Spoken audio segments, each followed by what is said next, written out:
Hello aspirants. तो चलिए start करते हैं हम 20 मार्च की न्यूज़ से। पहला है रेमिटेंस का ट्रेंड, फिर ग्लोबल क्लाइमेट रिपोर्ट को निकालते हैं और यमन के बारे में। चलिए, पहला है इंडिया का रेमिटेंस बूम। रेमिटेंस मतलब क्या? जो बाहर लोग जाते हैं, इंडिया के बाहर जाते हैं और उनको फिर जो बाहर वो कमाते हैं थोड़ी सी अमाउंट, मतलब कितनी भी अमाउंट इंडिया में भेजते हैं, तो उसी को बोला जाता है रेमिटेंस। तो अभी आरबीआई का 6th राउंड हो गया था इंडिया का रेमिटेंस सर्वे। उसमें बताया गया है कि एडवांस्ड इकोनॉमीज ई जैसे कि यूएस और यूके, ये ओवरटेक किया है गल्फ नेशंस को, जो कि टॉप सोर्सेस है रेमिटेंस का। पहले जो जनरली देखा जाए तो अपने गल्फ नेशन से बहुत ज़्यादा रेमिटेंसेस आते थे, सोर्सेस की बात की जाए तो अभी ये थोड़ा शिफ्ट होते हुए दिख रहा है। देखो, इंडिया सबसे ज़्यादा रिसीव करने वाला 68 है, बिलियन डॉलर्स की बात कर रहे हैं हम। अभी हो गया 112, ये 7 सालों में देखो। चाइना, फिर इंडिया था, इधर मैक्सिको हो गया, फिर फिलीपींस है, फ्रांस, पाकिस्तान, ये वगैरह वगैरह। ठीक है, चलो। ये डाटा किसका था? तो ये वर्ल्ड बैंक का वर्ल्ड माइग्रेशन रिपोर्ट है ये। तो पहली बात तो कि ये रेमिटेंस होता क्या है? जैसे मैंने बताया कि जो फंड्स है वो सेंड किए जाते हैं ओवरसीज वर्कर, ताकि अपने फैमिलीज को सपोर्ट कर सके और अपनी इकोनॉमी बूस्ट हो सके। 2024 में India received a record USD 129 billion. मतलब अभी तक का हाईएस्ट रिकॉर्ड था 2024 में, 129 बिलियन का हाईएस्ट एवर पूरे कंट्री किसी सिंगल ईयर में। ठीक है। इंडिया अकाउंट करता है 14% ग्लोबल रेमिटेंस का। मान के चलो, अगर 100 रुपए अगर ग्लोबली कोई कमा, मतलब रेमिटेंस दे रहा है, तो उसमें के 14 रुपए हमारे हैं। इवन मैक्सिको और चाइना से हम आगे हैं। अभी रेगुलेट कौन करता है? तो इसे करता है रेगुलेट फेमा। फेमा क्या है? फॉरेन एक्सचेंज मैनेजमेंट एक्ट, जो रेगुलेट करते हैं फॉरेन के ट्रांजैक्शंस। और एलआरएस है। एलआरएस मतलब क्या? Liberalised remittance scheme. मतलब क्या? इंडियन रेसिडेंट्स जो है वो रेमिट कर सकते हैं, मतलब कितना भेज सकते हैं? तो 2.5 लाख डॉलर। ठीक है, हर साल, पर्सनल और इन्वेस्टमेंट पर्पजेस के लिए। मतलब 2.5 लाख डॉलर बहुत सारा होते हैं। अभी 2.5 लाख डॉलर अपने रुपीज में कन्वर्ट करके मुझे बताना कमेंट सेक्शन में। अभी प्रोहिबिटेड एक्टिविटीज कौन सी? तो ऑब्वियस सी बात है, गैम्बलिंग या फिर ट्रेडिंग, स्पेकुलेटिव ट्रेडिंग या टेररिस्ट फाइनेंसिंग। ऑब्वियसली ये तो अलाउड ही नहीं है। और रेमिटेंस ये रिकॉर्ड किए जाते हैं बैलेंस ऑफ पेमेंट में, यूनिलैटरल ट्रांसफर्स में। यूनिलैटरल मतलब क्या? एक तरफा। एक तरफा प्यार की कीमत तुम क्या जानो। ठीक है। तो एक तरफा मतलब क्या? उधर से इधर आ रहा है, हम इधर से उधर नहीं दे रहे। ठीक है, इनकमिंग है, आउटगोइंग नहीं है। अभी बैलेंस ऑफ पेमेंट क्या होता है? तो देखते हैं। देखो, बैलेंस ऑफ पेमेंट नाम ही है, जो हमारा पेमेंट है उसको बैलेंस करने के लिए हमने दो अकाउंट बनाए। एक होता है करंट अकाउंट, एक होता है कैपिटल अकाउंट। करंट में क्या क्या आता है? एक्सपोर्ट इंपोर्ट आता है, मर्चेंडाइज बोलते हैं उसे। और एक होता है इनविजिबल। इनविजिबल मतलब क्या? ये विजिबल रहता है और ये इनविजिबल। विजिबल मतलब क्या? हम एक्सपोर्ट इंपोर्ट देख सकते हैं। इनविजिबल मतलब क्या? इसमें बहुत सारे फैक्टर्स आते हैं। एक होता है सर्विसेज। अभी बैंकिंग, बैंकिंग हम देख सकते हैं क्या? वैसे बैंक में जाके देख सकते हैं, पर ऐसा कुछ देख सकते हैं क्या? ट्रांजेक्शन हो रही है वगैरह। तो बैंकिंग, टेलीकॉम वगैरह सेक्टर, ये सर्विसेज वाले सर्विस करते हैं। फिर होता है फैक्टर इनकम, मतलब एम्प्लॉय का कंपनसेशन, इन्वेस्टमेंट इनकम। मतलब उसमें क्या कहता है? प्रॉफिट, इंटरेस्ट, डिविडेंड, एसेट्स, जो भी अब्रॉड है वो। फिर आते हैं ट्रांसफर्स। ठीक है। ट्रांसफर मतलब क्या? आपने गिफ्ट दिया, ग्रांट दिया। और ये तीसरा आता है रेमिटेंस। तो मतलब क्या हुआ? बीओपी के करंट अकाउंट के इनविजिबल के सेक्शन में ट्रांसफर में रेमिटेंस आता है। ठीक है। फिर होता है कैपिटल अकाउंट, फॉरेन इन्वेस्टमेंट आ गई। कैपिटल मतलब क्या? कोई जनरेट हो रहा है wealth.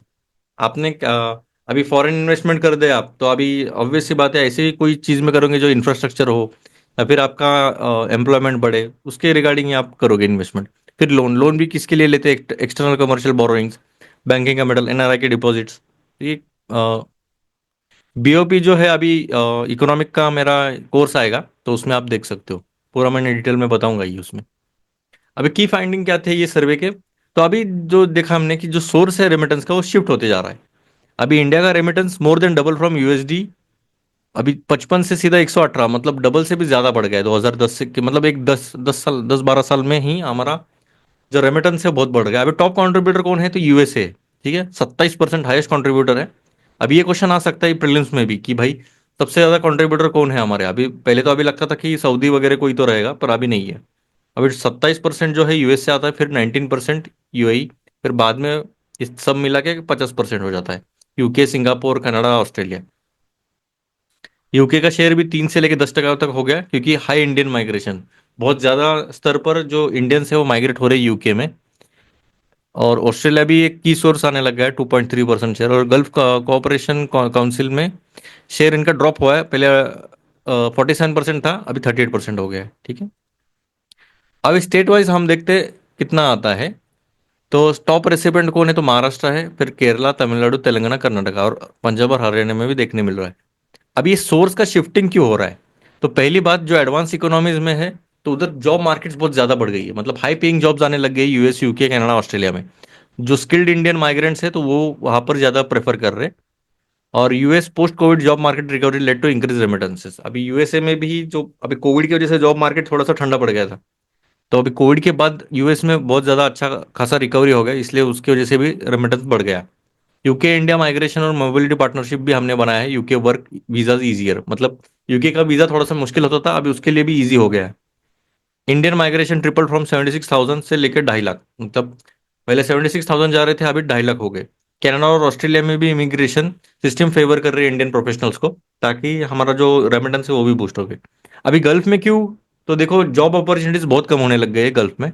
Covid 19 returnees from the Gulf move to advance economy for better jobs. अभी अभी गल्फ वालों ने थोड़ा कोविड 19 में रिटर्न कर दिया था, तो उसकी वजह से ये प्रेफर नहीं कर रहे कि भाई आगे जाके अगर कुछ हो भी गया तो ये थोड़ा सीधा मुश्किल बहुत ज्यादा खड़ी करते, इसलिए वो एडवांस्ड इकोनॉमीज में जाना प्रेफर कर रहे हैं।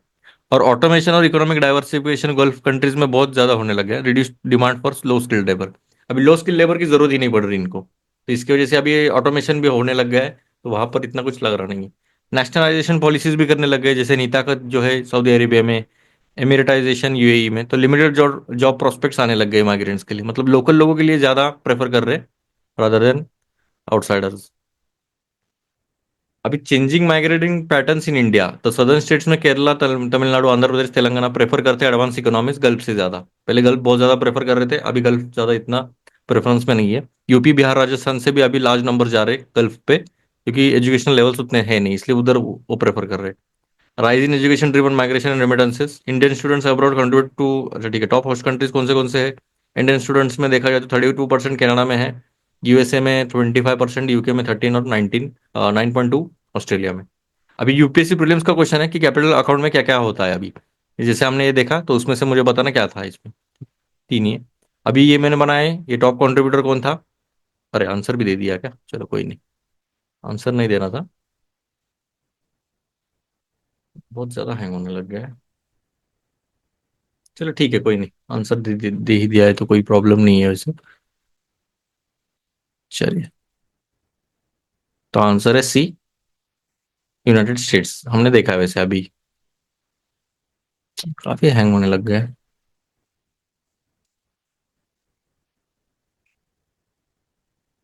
और ये हम मेंस का क्वेश्चन है, analyse the changing trends in India's remittance inflows and the factors driving the shift. तो ये थोड़ा सा ट्राई करिएगा। अभी एक state of the global climate report आ गया था 2024 का, तो ये इसे कौन पब्लिश करता है, ये इतना ही क्वेश्चन आएगा। इसमें बहुत सारा था कि रिपोर्ट क्या था, इसमें क्या क्या फाइंडिंग्स थे, इतना डिटेल में नहीं जाएंगे। इवन प्रीलिम्स में भी पूछा तो जर्नलिस्टिक रहेगा, और कुछ ट्रिकी रहेगा तो हम देखेंगे। पर वर्ल्ड मेट्रोलॉजिकल ऑर्गेनाइजेशन ये करती है। और एक्सरसाइज वरुणा 2025, मतलब एक्सरसाइज वरुणा कौन करती है, कौन से कंट्री के साथ है, तो मुझे होमवर्क है ये आपके लिए, आप मुझे बताना। फिर आता है येमेन। अभी देखो ये मैप बेस्ड क्वेश्चन था, येमेन और हाउतीज का रिगार्डिंग बहुत सारा चल रहा था इधर। तो पहले तो हम देखते हैं वाटर बॉडीज। अगर हमें मेडिटेरेनियन सी से इंडिया आना हो तो कैसे जाएंगे हम, तो ये भी क्वेश्चन आ सकता है कि मेडिटेरेनियन सी आ गया, सुएज कैनाल आ गया, फिर आएगा पर्शियन गल्फ, कैस्पियन सी, रेड सी, ऐसा भी क्वेश्चन आ सकता है। ये तीनों में से कुछ भी आ सकता है, मतलब वन लाइन बेस्ड क्वेश्चन भी आ सकता है। तो सुएज कैनाल से रेड सी, रेड सी से बाबेल मंडब स्ट्रेट, फिर गल्फ ऑफ एडन, फिर अरेबियन सी आएगा। ठीक है। फिर इधर आता है पर्शियन गल्फ, यहाँ पर कौन सा स्टेट है मुझे बताना, और या फिर ये गल्फ ऑफ ओमान है, और यहाँ पर अरेबियन सी है, फिर ऊपर कैस्पियन सी है। ठीक है। ईरान को सराउंडिंग है।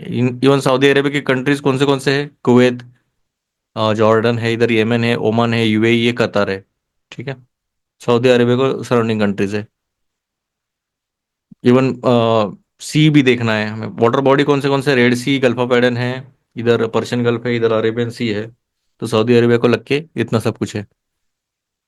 तो ये क्वेश्चन है, यहाँ पर आप ट्राई कर सकते हो। Which of the following does not share land border with Saudi Arabia, तो इसमें से कौन सा नहीं है तो मुझे बताना। चलिए फिर, थैंक यू। उम्मीद है आपको इसमें ज्यादा कुछ न्यूज नहीं थे, इधर थे पर इतने मतलब डिटेल जाने की जरूरत नहीं है इसमें। जितना इंपॉर्टेंट है उतना ही मैं बताऊंगा, ज्यादा मतलब बड़ा के भी कुछ फायदा नहीं है। जो आएगा ठीक, नहीं आया पर इस पर जितनी कमाल रहेगी उतना अच्छा रहेगा। ठीक है। चलिए फिर, मिलते हैं। जय हिंद।